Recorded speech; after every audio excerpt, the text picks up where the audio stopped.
everyone. So I wanted to share an update with you all. I took the GRE this past weekend and I am GRE final, which feels so good to say. I almost broke out in tears at the test center because I was so happy that I finally got a score I feel comfortable applying with. And this study period has been a 6 to 7 month long journey. So although I do plan to take it again in January just to see if I can get my score a bit higher, I am very much looking forward to focusing my efforts on the next phase of the process, which will be writing essays. So I wanted to share a story with you all about my experience at the test center, because if you all have followed along with my journey, you know the last time I was there, it did not go too well. The computers malfunctioned and chaos kind of ensued from there. But this time I had the fortune of chatting with a test center employee, and she told me that even though she'd been retired for a number of years, she had just started grad school. I don't know if she'll see this video, but it certainly served as a point of inspiration for me, and I think it grounded me in the fact that advancement and learning is a lifelong journey, and it all takes us different amount of times to reach our goals and to see them come to fruition. So I just want to thank her for giving me that confidence going into the test.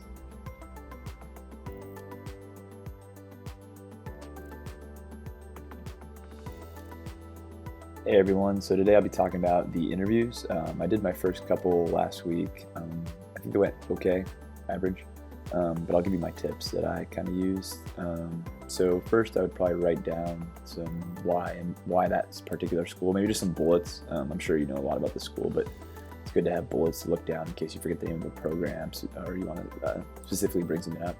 Another good tip is I did one interview live, and then maybe 2 interviews live, and then when I did the video, the pre-recorded, and I would highly recommend doing the live over the pre-recorded because the pre-recorded is just kind of awkward.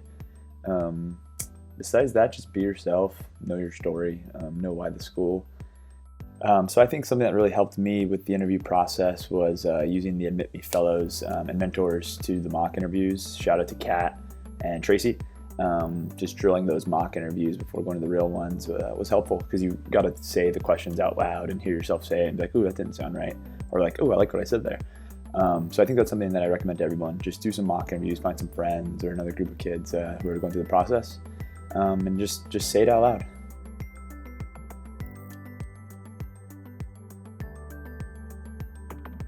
Hey guys, hope you're well. I'm here to give you a little update. It has been quite a wild couple months for me. I mentioned in my last video that I needed to have emergency surgery on my knee. Fortunately, that's over with. It's been quite a recovery process with physical therapy, but I'm literally getting back onto my feet. Regarding the application process, I am incredibly fortunate to have submitted my applications before having the surgery and got a couple interviews, which I was really excited to do. I had never interviewed before as a singer. I'd done tens of thousands of auditions and really realized that, like an audition, I needed to approach my interviews in a similar way, in coaching and preparation and getting feedback and continuing to work on myself and dig more deeply, and trying to quantify some of my slightly more artistic and creative accomplishments. Nonetheless, I feel really great about how my interviews went and the answers I gave, and I'm just keeping fingers crossed and lighting candles, and I'm sending all my positive energy out there for the results to come out in the coming 3 weeks. Otherwise, I am a team leader in Admit Me Fellows, and am really supporting my colleagues who are applying in round 2. My door is always open, so if you want to reach out to me, feel free to. You can find me on LinkedIn.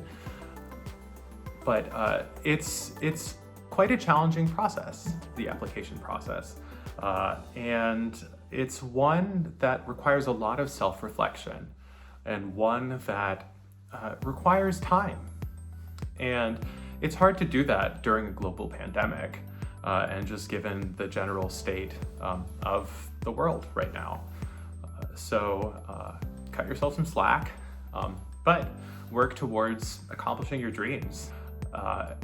My sort of takeaway from this is something I've realized is that in the process to find the right schools for yourself, really try to visualize yourself there and apply to schools that really make sense for you and your goals, and places where you'll not only survive, but truly thrive, right? And I'm fortunate to have gotten interviews at the schools where I've really visualized myself there, and schools where I know I will contribute as much as I will take. And ultimately, I'm really excited for fall of 2021, or summer/fall of 2021, to join my new MBA home, wherever that may be. I'm incredibly thankful for my coach in the Admit Me Fellows program. She is incomparable, and she has not only been an incredible source of support, but she's truly been a source of comfort and a friend and of positivity. So I'm incredibly blessed for her. I'm also incredibly thankful for my friends and family, and now my health. So I hope you are all well. I hope you're all taking care of yourself.